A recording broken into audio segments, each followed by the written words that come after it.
Hi guys, it's Martin here from Electronics. In today's video I'm going to show you how to change brushes on a Mitsubishi alternator. Now them alternators are manufactured by Mitsubishi, but they don't fit only on Mitsubishi engines and Mitsubishi vehicles.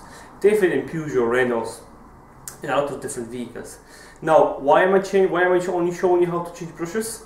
Simply because there's so many different types of the other parts, like there's so many different types of the rectifiers and the regulators in them, that trying to find the correct part for it, it's close to impossible, really. So this problem occurs very often and it's simply solvable.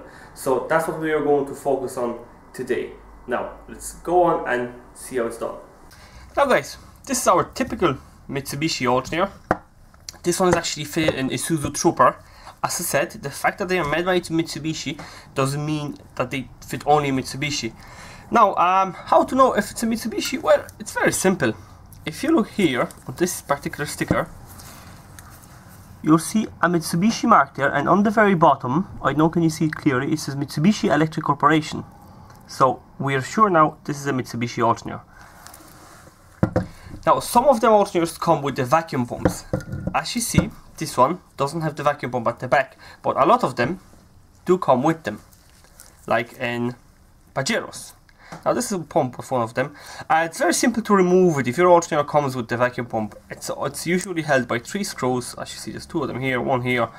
All what you have to do, you just have to mark the vacuum pump, the way how it fits on your alternator. Then take the screws out, shove it out from the shaft, and usually you have the rubber seal here, or it will stay at the alternator there. Remove the seal and keep it safe, not to lose it. And refitting it, it's just simple. Shove it down on the shaft, tighten the screws, and that's it. Now we're going to move in and we're going to take the alternator apart, see if it's a brush problem that we are going to encounter. Now, first thing to do, I'd advise you mark the alternator. Just get the screwdriver and just scratch a line across the 2 brackets so you know exactly how it fits. Now this alternator will come apart by removing the 4 screws holding it. See, 2 of them here and 2 of them on the bottom. Now first what we do, we remove them. It's an 8 socket. Now guys, screws are removed, as you see, they are gone.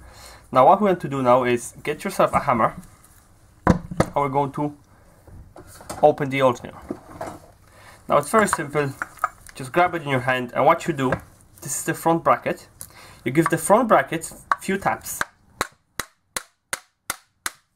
One on one side, a few of them on one side, and a few taps on the other side. And as you see, the alternator comes apart very easily. And this is our front part, this is our back part. Now guys, first of all, we are going to have a quick look inside. And as we can see, it's 2 brushes, but only one of them is long. The bottom one, this one there, is long enough. Now the top one is worn away. So we know for sure we have to replace at least one of them, but I'm going to show you how to replace both of them, because while you're doing, you might as well do it. Now, as well as that, just have a look at the slip rings there, and as we can tell, they are a bit worn out. You see a bit of a gap there, but generally Mitsubishi slip rings don't go. I'll be honest with you, maybe I replaced them only once or twice. There's a lot of copper still left on it. The little gap like that, it's nothing. Give it a bearing, now twirl, see if it's quiet. As we see, this one doesn't make any noise, means it's okay. Now we're going to move on and change the brushes. Now we're going to simply start off with removing 2 Phillips screws, the ones holding the regulator together. Now while removing them, I always support the alternator, the back of the alternator on the vise, and give the screwdriver a few taps with the hammer. Now while doing that, be careful not to smash this. This is the plastic insulator. Make sure you don't damage it while tapping it. But we put the alternator down and we give 2 of them a few taps, and they come off very easy. And same with the other one, few taps, and it always comes off easily. Now the next thing to do is, there's a hidden Phillips screw there. See, it's a Phillips screw. We have to take that off as well. The simplest way to do it is just give this stator a few taps. Now, be very careful doing that. Don't pull it hard. Just pull the stator up and move it away far enough to get your screwdriver down onto this Phillips screw. As you can see, it's lodged right in there. So that's what we're going to do. It's going to same situation, leave it down, give it a few taps, and unscrew it. Now the last thing holding our entire assembly is this B+ terminal. So we're just going to get ourselves 10 socket in this case and loosen it up. Now guys, I have nut removed. Pull out the insulator, leave it safe. Now entire assembly comes off. Now there's no insulators on the rectifier, so don't worry, there's nothing to lose there. It is as it is. Now I see this alternator was taken apart before. Now usually you have a little slide on over the regulator there, but this one doesn't have it. Someone must have taken that apart before. Now once we have this removed from the back cover, just pull up this cap, little one cap here. There you go. And these are two brushes there. They are soldered in there. They have two little plates and they are soldered there. You can see the bubbles of solder on them. Now guys, you mightn't be able to see much, but what we'll do is we just place our soldering iron over the bubble of solder and just feed it a bit of solder until it melts, and then we just push the brush out from the inside. And as you can see, brush comes out. There's a little steel plate at the back and the spring. That's how the old brush looks. That's how the new one will look, exactly the same. Now we just do the same with the bottom brush. Just bits of solder.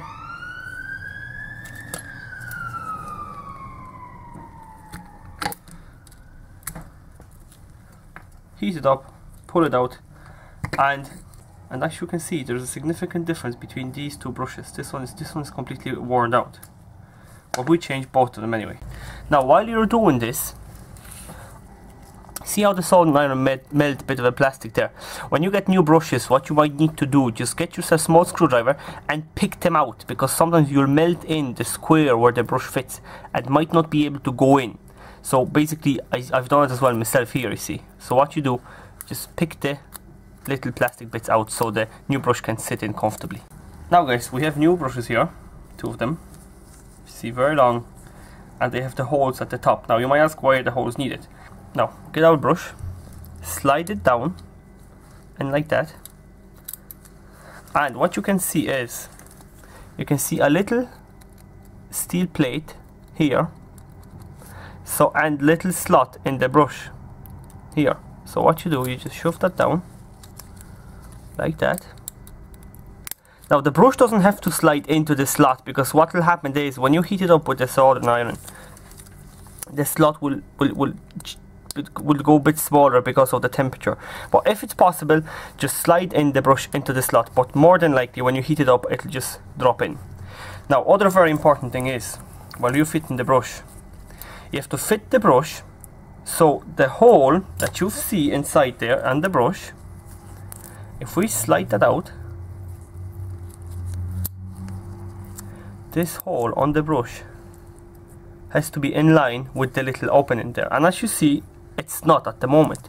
So if you look down and this is what you see, you have to take out the brush, turn it around and slide it back in again.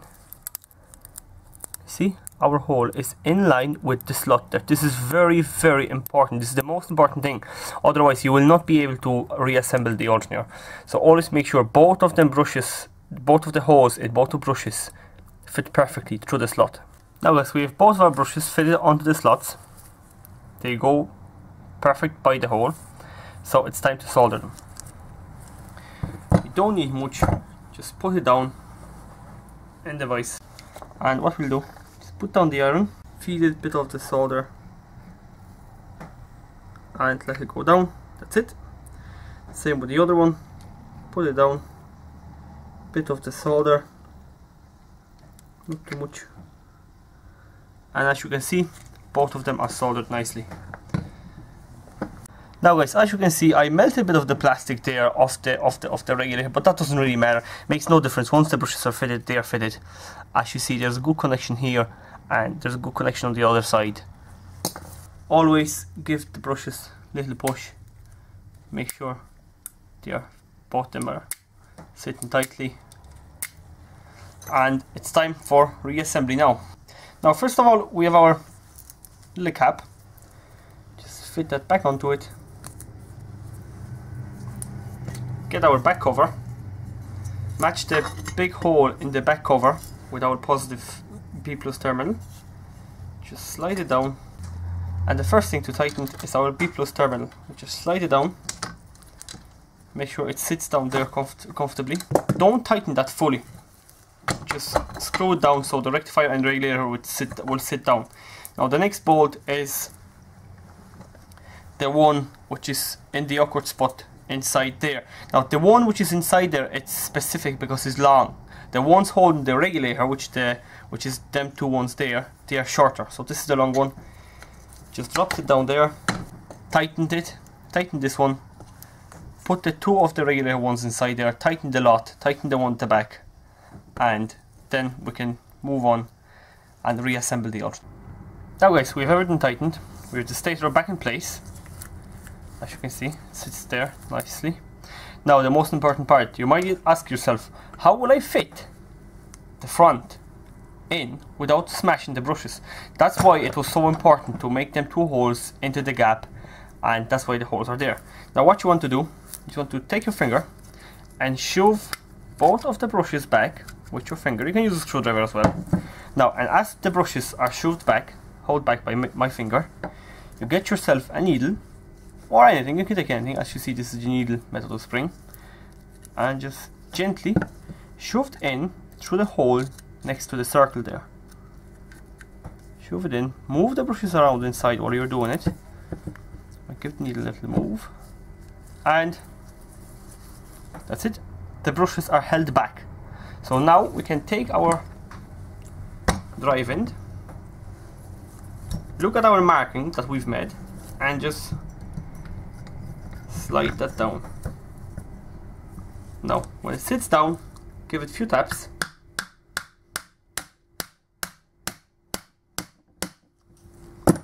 Make sure this matches where the holes go.